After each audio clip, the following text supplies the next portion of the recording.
Sa mapagpalang umaga po sa buhay ng bawat isa.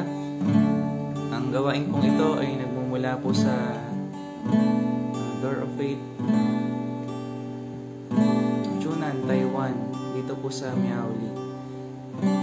Sige po, bago po tayo mag-aral ng salita ng Diyos, tayo po muna ay umawit ng isang awitin para sa ating Diyos sa umagang ito. Sige po, tayo umawit sa Panginoon. Hallelujah.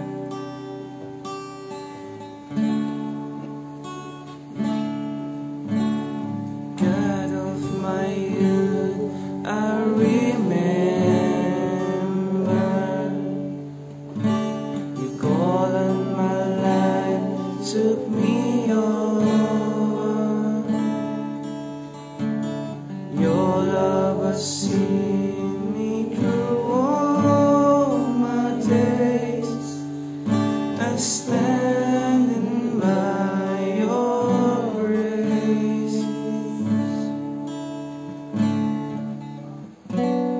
On this altar, I read in my life to tell the story I have with you, my Lord. I want the world to know.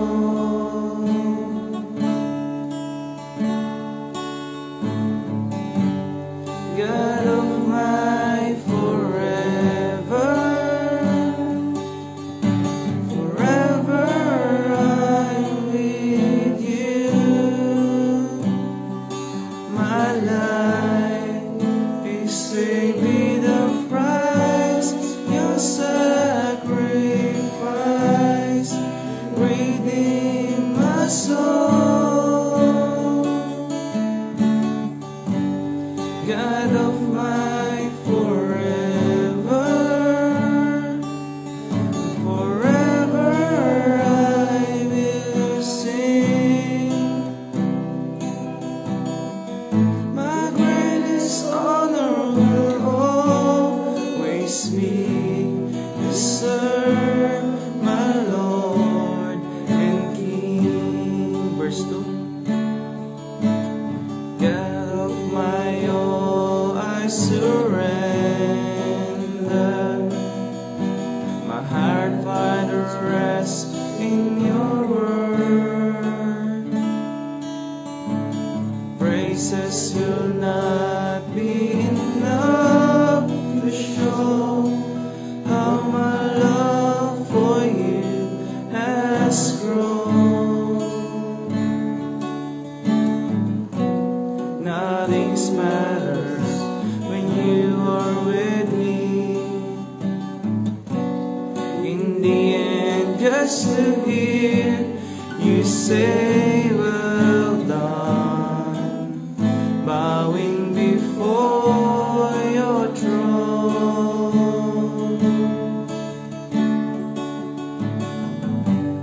God of my forever, forever I'm with you.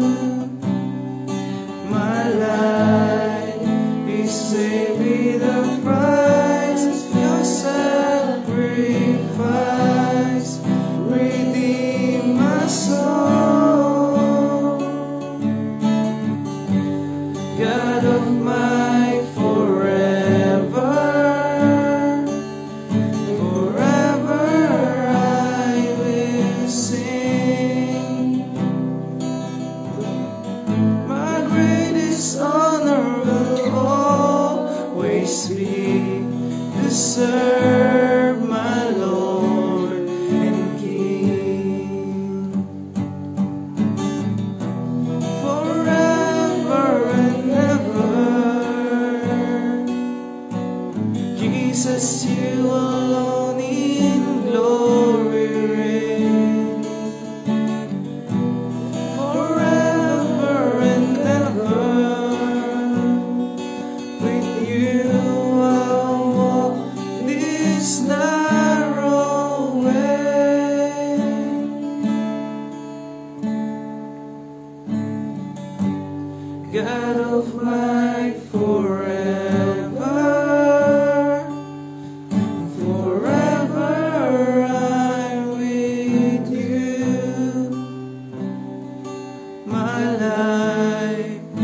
save me the price, your sacrifice, redeem my soul.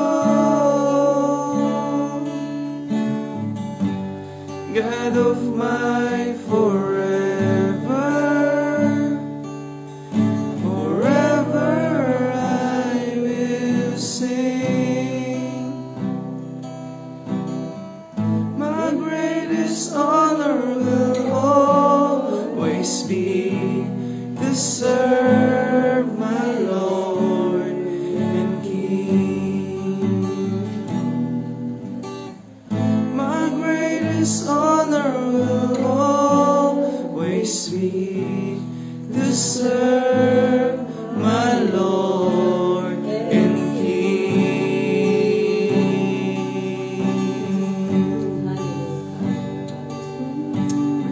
Jesus. Hallelujah. Purihin kayo, Panginoon. Hallelujah. Lord, hatiin ang pangalan niyo. Hallelujah. Hallelujah. Aming Ama, aming Diyos na makapangyarihan sa lahat, na may lalang ng langit at lupa. Kami po ay lumalapit sa umagang ito sa aming pag-aaral ng iyong salita, Panginoon. Ano man po yung nakita niyong karumihan sa amin na nahakbangan na salita, nagawa na hindi po sang-ayon sa inyong kalooban, kami po ay humihingi ng tawad. Patuloy niyo kaming linisin ng iyong banal na dugo, nang sa gayon ang iyong banal na Santo Espiritu ay malayang makakilos sa bawat isa po sa amin sa amang dako kami naroon sa umagang ito. At tiwala ako, Panginoon, tiwala kami na hindi matatanikalaan ng kapangyarihan niyo ang oras at ang layo, Panginoon. Kaya sa umagang ito, Diyos, ay nilalapit po namin ang gawain niyo po, na patuloy na kumilos ang kapangyarihan ng iyong banal na Santo Espiritu. At kagaya po ng aming inawit, Panginoon, ay malakaran namin, Panginoon, ang landas na nais niyo po para sa amin. Tulungan niyo kami sa umagang ito. At sa inyo namin pinapaubaya ang lahat. Sa pangalan ng Panginoong Hesus. Amen.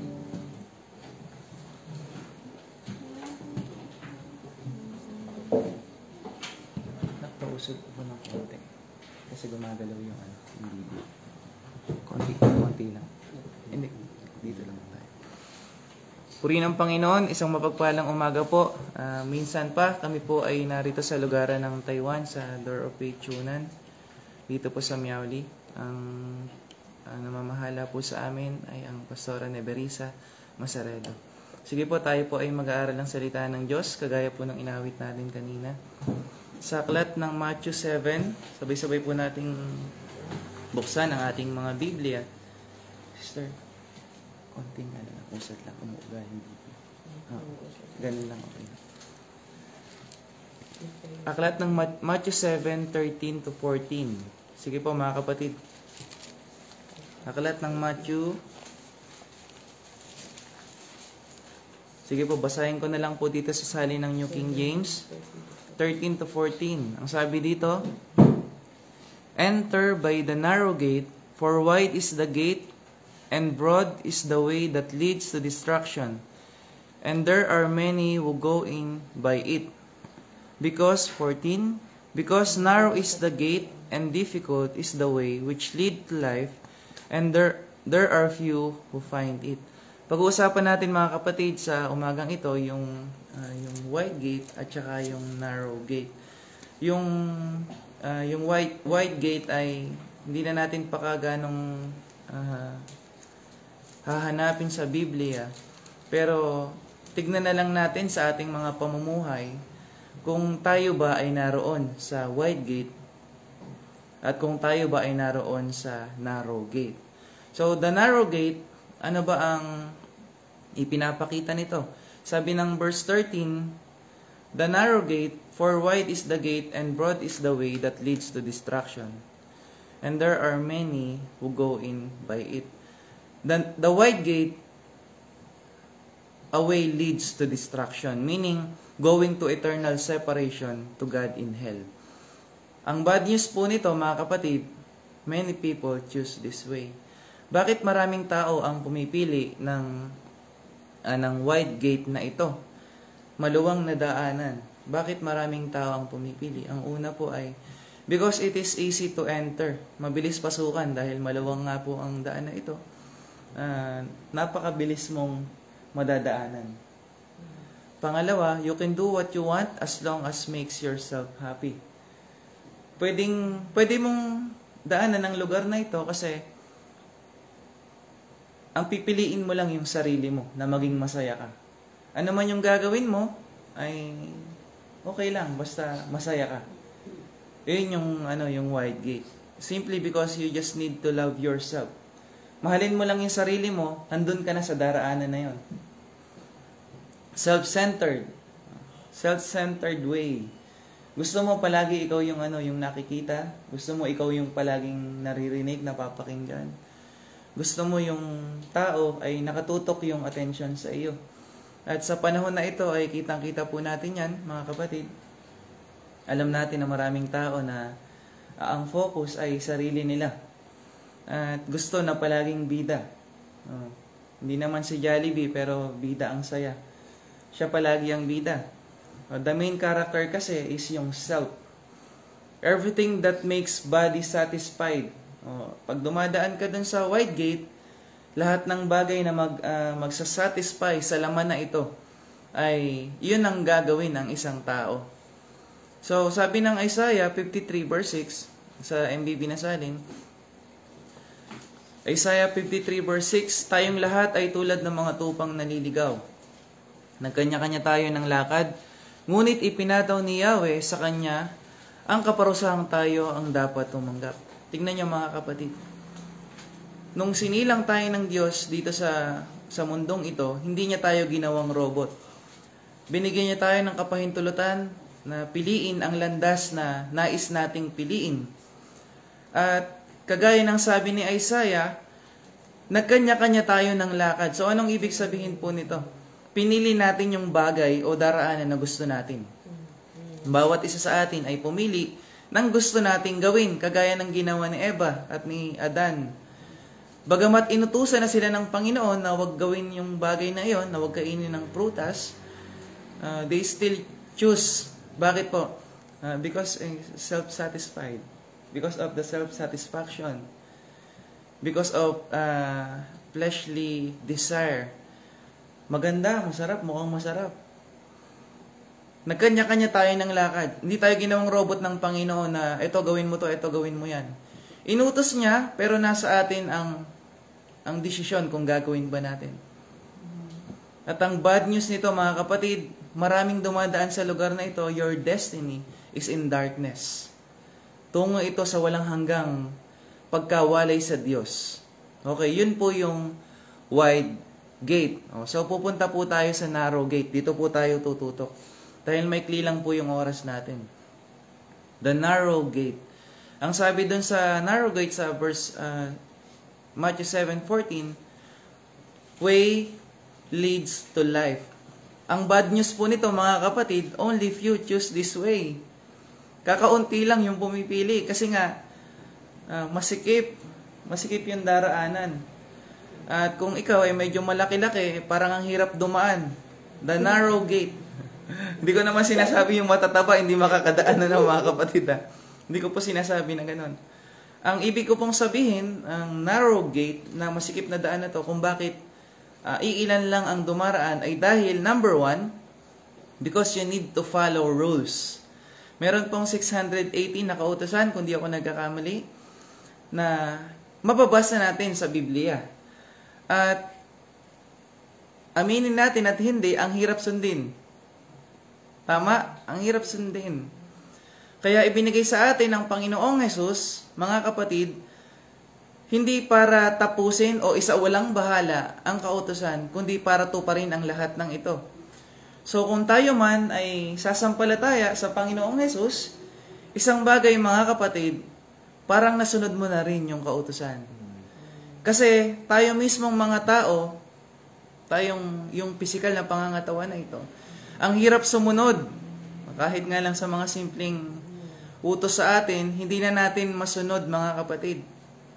What more pa yung kautusan ng Diyos? Na 618 to be exact. At sa buhay natin, kahit yung simpleng utos lang ng magulang natin nung bata tayo, ang hirap nating sumunod. Nak, bumili ka nga ng suka, ang bibilin mo toyo. Nak, bumili ka ng ganto. Ang hirap ng sumunod. Kaya maraming tao yung dumaraan sa ganitong daraanan. Isang bagay, kailangan nating sundin yung sinasabi ng Biblia and what Jesus Christ commanded to everyone. The Great Commission. Basahin natin sa Matthew 28 verse 18.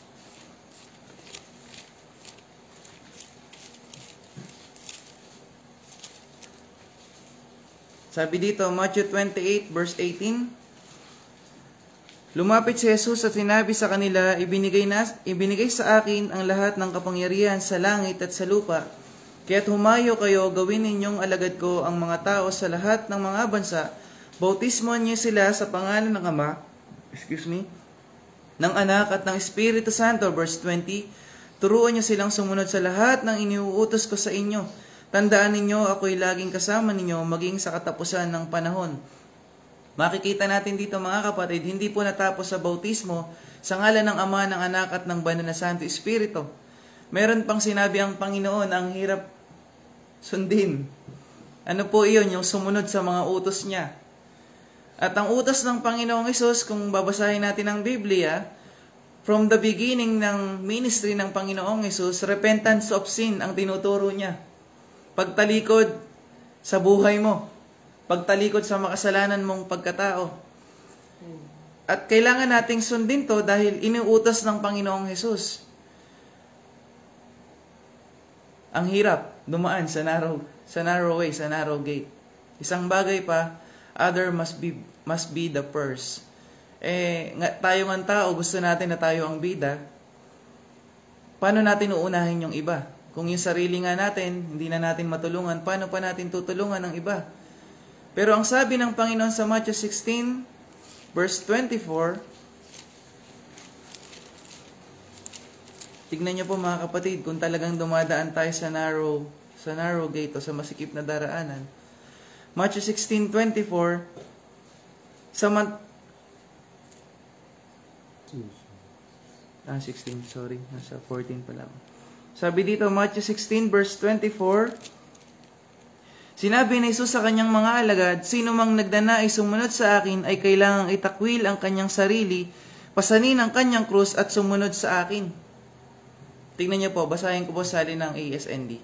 Pagkatapos sinabi ni Jesus sa mga tagasunod niya, ang sino mang gustong sumunod sa akin ay hindi dapat inuuna ang sarili at dapat handa siyang humarap kahit sa kamatayan, alang-alang sa pagsunod niya sa akin.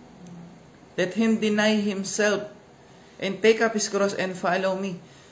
Isipin niyo yun mga kapatid, kung tayo po ay dumaraan doon sa narrow gate na iyon, hindi ka po self-centered. Hindi po ang bida ay sarili mo. Hindi pwedeng ikaw yung napapansin. Hindi pwedeng ikaw lagi yung nakikita. Actually, sabi nga ni Juan Bautista, tagapagbautismo, siya na ang makita at ako na ang mawala. Makalimutan na ako. Tuluyan na akong makalimutan. Minsan tayo bilang mga mananampalataya, at alam ko mga mananampalataya nakikinig sa umagang ito, sa 62 na narito ngayon, na nakikinig online, at kami na narito sa lugar na ito, bawat isa sa atin ay mananampalataya na, minsan gusto natin tayo yung palaging nakikita. At hindi dapat ganun. Bilang mga mananampalataya ni Kristo, dapat si Kristo ang nakikita. Hindi ang ating mga sarili. Dahil mga kapatid, kung sarili natin ang dapat nakikita, hindi natin sinusunod na ang nagpapakababa ay tinataas. Baka baliktad yung mangyari sa atin. Ang nagpapakataas ay ibababa. Let Jesus be exalted in our midst. Nang sa gayon mga kapatid, ang Panginoon ang bahalang magtaas sa atin. Kung ang desire natin ay mapansin din naman yung mga bagay na ginagawa natin ng lihim, sabi nga ng Biblia, kahit sa pinakamatalik mong kaibigan ay wag mo nang sabihin.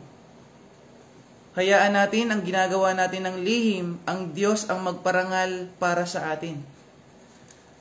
Kaya tandaan po natin mga kapatid, sabi dito, if you are walking in the narrow gate or narrow way, other must be the first. Kalimutan natin yung ating sarili. Hayaan natin ang Panginoon ang maitas. Let Him deny Himself, take up His cross, and follow me, sabi ni Jesus. Sumunod, you will remove all your wrongdoings, kagaya ng utos ng Panginoong Hesus.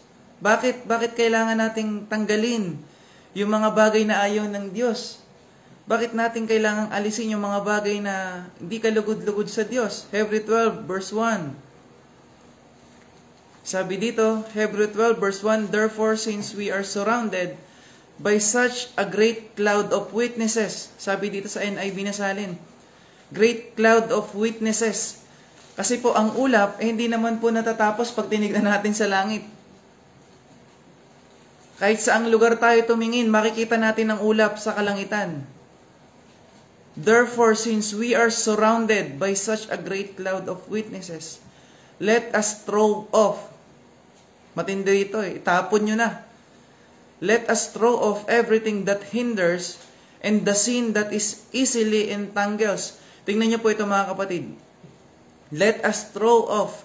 Itapon na daw natin everything that hinders, mga hadlang, and the sin. In-specified po yung kasalanan. And the sin.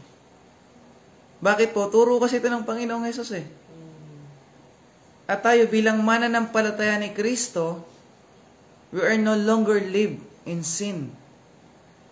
2 Corinthians 5:17, the old has gone and the new has come. Narito na ang bagong ikaw, na si Kristo ang gumawa. Na si Kristo na ang naghahari. Kaya ang pamumuhay natin ay hindi na po doon sa hinighlight ng Hebrew 12:1.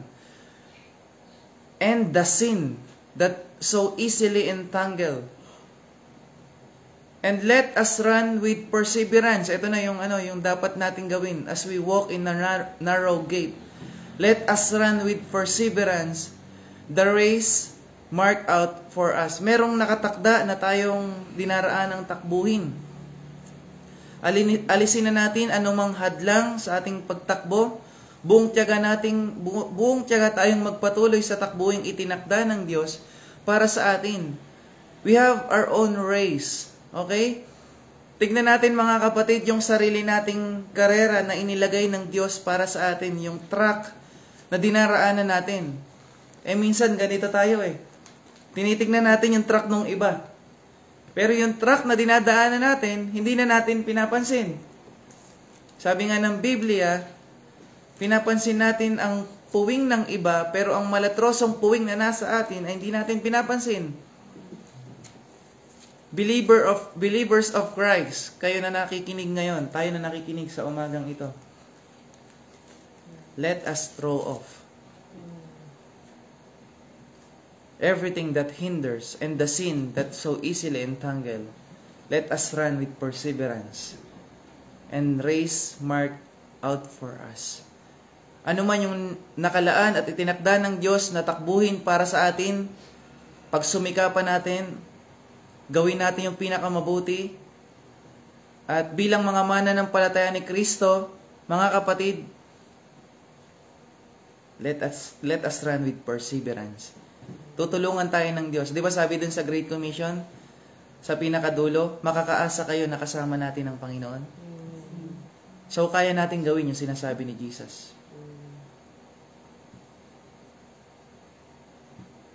Sumunod, you must first love the Lord with all your heart and mind, and also love other, even your enemy. Dito po tayo sa verse na ito. Matthew 22. Sige po, patapos na po tayo. Matthew 22 verse 37.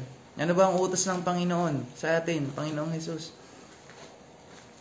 Matthew 22:37, sumagot si Jesus, ibigin mo ang Panginoon mong Diyos ng buong puso mo, buong kaluluwa mo, at buong pag-iisip mo.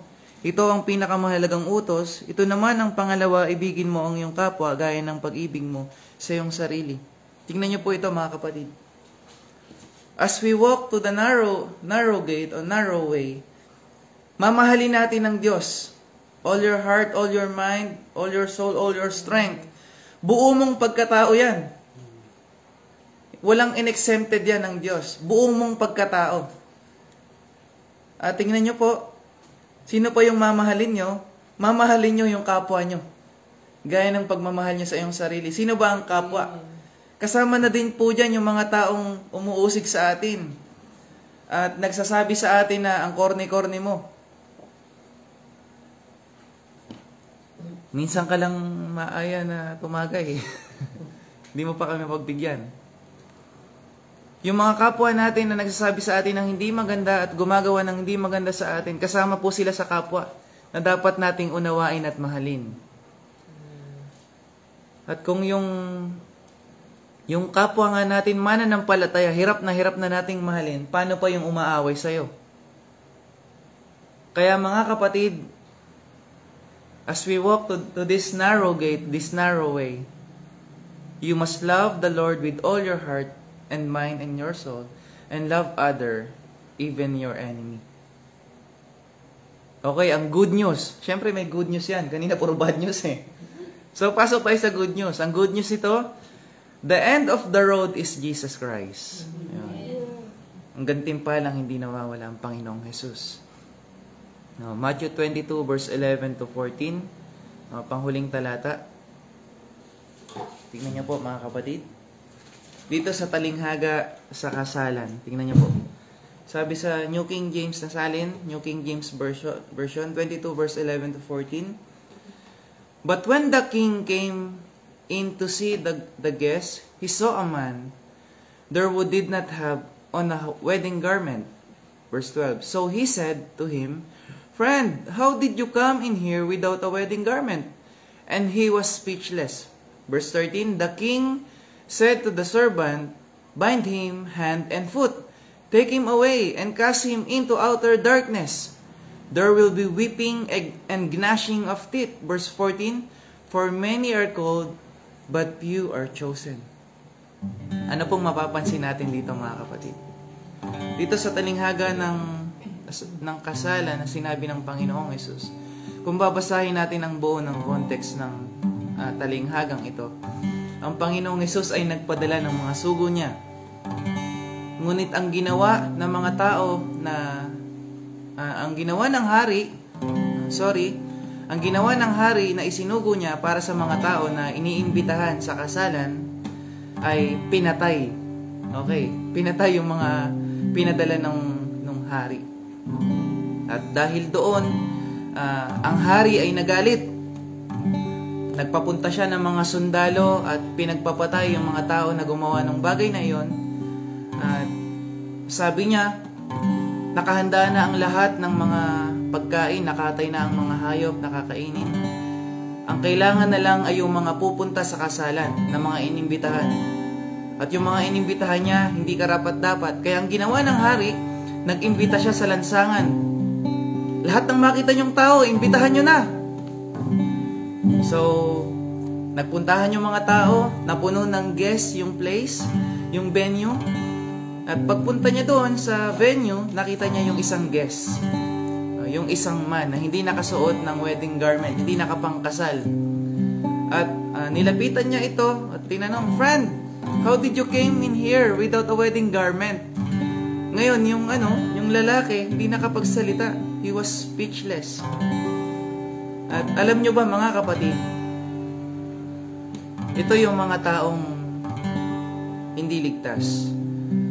Yung mga tao na nasa lansangan, they are Gentiles, na binigyan din ng salvation. Binigyan din ng karapatan para makarating sa langit na bayan. Makadalo doon sa kasalan sa langit. At ang nangyari mga kapatid, doon sa lalaki na hindi nakasuot ng pangkasal, sabi ng hari, bind him hand and foot, take him away and cast him out into outer darkness. There will be weeping and gnashing of teeth. Impyerno po ito. Eternal condemnation, ang walang hanggang pagkawalay sa Diyos. Yan ang dadanasin ng lalaking ito para ito sa mga tao na hindi ligtas. Sabi sa 14, for many are called, but few are chosen. We can do everything we want. We can choose what makes us happy and be satisfied. But remember, God will judge us according to all these things we do while we are on this earth. Even it's good or even it's bad. Puri ng Panginoon, yan lang po ang mensahe sa atin ng Diyos sa umagang ito. At naniniwala ako, bagamat maiksi lang ang mensahe, ang Panginoon ang bahalang magpuno ang kakulangan. Salamat sa Diyos. Sige po, minsan pa tayo po ay pumikit at manalangin. Hallelujah. Aming Ama, aming Diyos na makapangyarihan sa lahat, na may lalang ng langit at lupa. Salamat sa inyo, sa inyong salita, Panginoon, na ibinigay sa amin sa umagang ito. At naniniwala ako, Panginoon, na mga salitang ito po ay magdudulot sa amin ng pagbabago ng aming mga isip tungo sa landas na nais nyo po para sa amin. Kung kami man ay dumaraan doon sa white gate na ang sarili ang bida, ay madadivert kami, Panginoon, sa daraanan na masikip, bagamat masikip at maraming kailangang sundin, ay tungo naman, O Diyos, sa inyo po, Panginoong Jesus. Ang hangganan ay kayo, na makikita po namin ang mukhaan. Salamat po sa inyo sa mensaheng ito. Tulungan niyo po ang bawat isa na sa kabuuan ng araw na ito, O Diyos, ay mameditate namin ang mensahe niyo. Pagdulot ito ng kapangyarihan sa amin. Dinadalangin ko, Panginoon, na mga kapatiran ko po na narito na nakikinig through online, sino man sa amin na nakakaranas ng karamdaman, sa pangalan ng Panginoong Hesus, I pray healing. I speak healing in the name of Jesus Christ. At anuman, Panginoon, yung dinaraanan namin na kabigatan sa araw na ito, sa nakalipas na araw, dalangin ko po, O Diyos, ang pagkilos nyo. Let the peace to each and everyone cover us. At alam namin mula po sa inyo yan. Hindi kayang bayaran ng pera yan ng kapayapaan. Salamat sa inyo, O Diyos. Pinagkakatiwala ko po sa inyo ang lahat ng bagay sa aming pagsamba sa araw na ito. Patuloy po kayong magsalita sa amin at tanging kayo po ang mapaluguran sa aming kalagitnaan. Tulungan nyo kami at patnubayan kami palagi ng iyong Espiritu, ng Banal na Santo Espiritu. Maghari po kayo sa amin, ano man ang aming gagawin pa sa buong maghapon. Sa pangalan ng Panginoong Hesus, Amen. God bless po, mga kapatid. Puri ng Panginoon. God bless po.